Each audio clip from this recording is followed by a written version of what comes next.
Hello and welcome to another Teamo8 hand review session. This time we've got one of our players who's just getting going in multi-table tournaments, MTTs. This is a $2.20 pot limit Omaha high-low tournament. Let's get right into it, see how our player goes on this hand.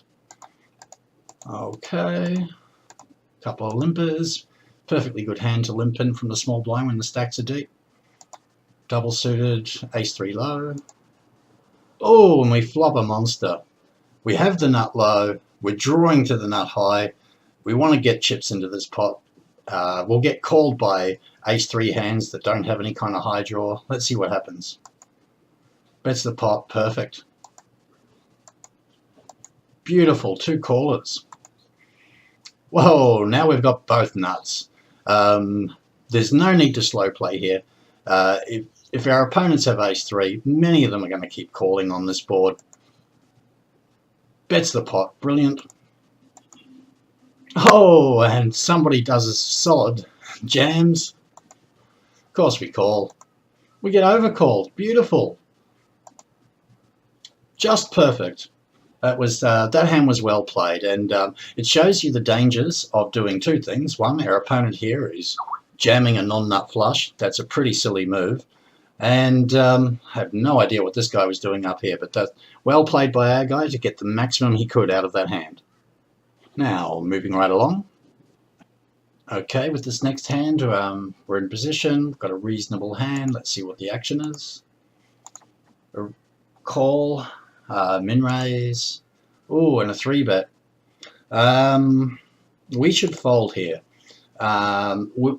When the hand is being raised and re-raised in front of us, we don't know what's going to happen. Sure, it's a small stack here who's raised, but he obviously wants to get his stack in. But this guy could come back over the top. Of course, anyone who's live in the hand could come back over the top. So our hand's a bit low, a bit weak. If we had, instead of that 9, if that had been a 3 or a 4, that would make our hand a lot better. Less likely to get counterfeited low, so let's hope our player folds. Oh no, he calls. It's a bit of a mistake, just putting far too many chips at risk in a situation where we can't call a re-raise if someone else comes in behind. So yeah, a bit of a loose call there. Okay, let's move along. Okay, let's see what our player does in this situation.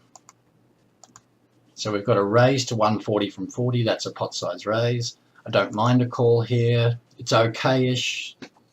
Stacks are deep enough to make this worthwhile, even though our hand's a little weak. See what happens. Okay, so it's not a good flop for us. Let's hope he checks it back, and he does. Turn. Let's see what happens. Okay, they've been checked to us twice on that board. No one's probably got much of a low draw. They probably don't have a flush, or they probably would have bet it. So we should make a bet here to try and take it down. And he does. Bets, you know, just a little over half the pot. Nice size bet. Let's see what happens. Yes, good awareness. You've got to be finding pots. You can't rely on your cards to be good enough to win enough pots in MTTs. You've also got to find spots where you can take the pot away, and that was well played. Right, on to the next one. Okay, here we are in the big blind. Let's see what the action is and what our player does. Okay, a few limpers. Take a flop. Okay, we haven't really flopped a lot of anything here. A gut shut draw, a second nut flush draw. Let's just check and see what happens. Oh, our player bets out. This is not such a good situation to be betting out. Firstly, you're probably not scaring off low draws at this point in the hand.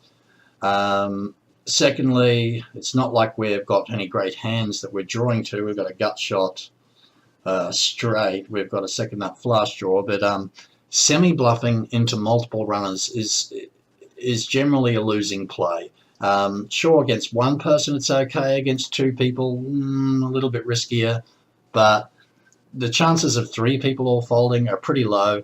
So I really don't like this semi-bluff much here at all. Okay, that wraps up part 1, and we'll be back with part 2 later. Bye for now.